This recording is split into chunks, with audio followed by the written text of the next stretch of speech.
Also, to share remarks with us this afternoon, I am very happy to introduce Representative Chris Smith of New Jersey. Chris Smith is the chairman of the Congressional Pro-Life Caucus and has served in that role for over 26 years and has been a leader in the advancement of numerous pro-life legislative initiatives. From New Jersey. He is the chairman of the House Subcommittee on Human Rights and the former director of New Jersey Right to Life. Please join me in welcoming Chris Smith. Thanks very much, Patrick. And it is an honor for my wife, Marie, and I to be here among you, Champions for Life, and to be surrounded by men and women, members of Congress, who tenaciously fight and defend basic fundamental human rights, especially the right to life. So it's great to be with them and with you. My friends, 40 years ago, this past Tuesday, marks the U.S. Supreme Court's infamous, reckless, and inhumane abandonment of women and babies to the abortionists. 40 years of victims, dead babies, wounded women, and shattered families. 40 years of government-sanctioned violence against women and children.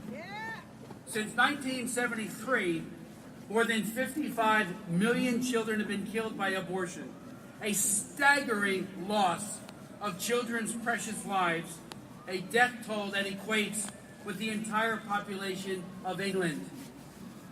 The passage of time hasn't changed the fact that abortion is a serious, lethal violation of fundamental human rights, and that women and children deserve better, and that the demands of justice, generosity, and compassion require that the right to life be guaranteed to everyone. Rather than dull our consciences to the unmitigated violence of abortion, the passage of time has only enabled us to see and better understand the innate cruelty of abortion and its horrific legacy, victims, while making us even more determined than ever to protect the weakest and the most vulnerable.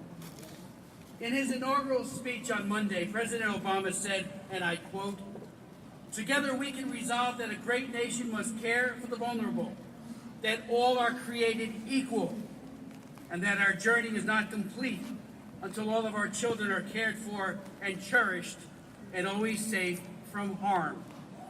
We indeed, Mr. President, must care for the vulnerable, but that also includes unborn children and their mothers. No one gets left behind. No one gets left out. All people are created, not born, created equal. And our journey is not complete until all of our children, including the child in the womb, are cared for and cherished and always safe from harm. Yet President Obama systematically and aggressively promotes abortion at home and overseas, despite the fact that taxpayer-subsidized Planned Parenthood claims direct responsibility for killing over 6 million babies.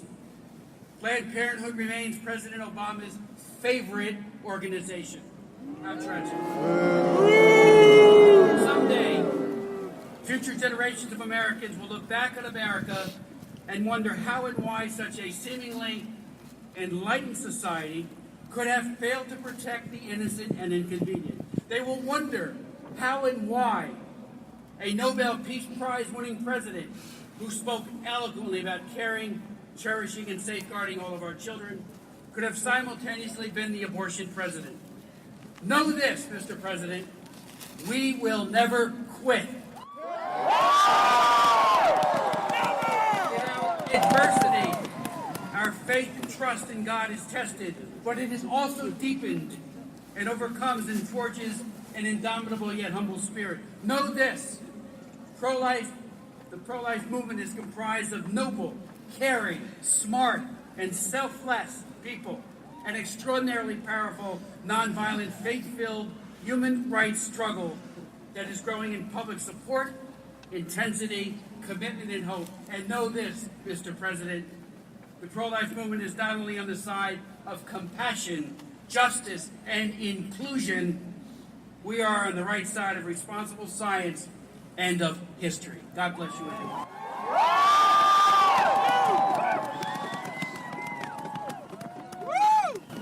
Thank you, Congressman Smith.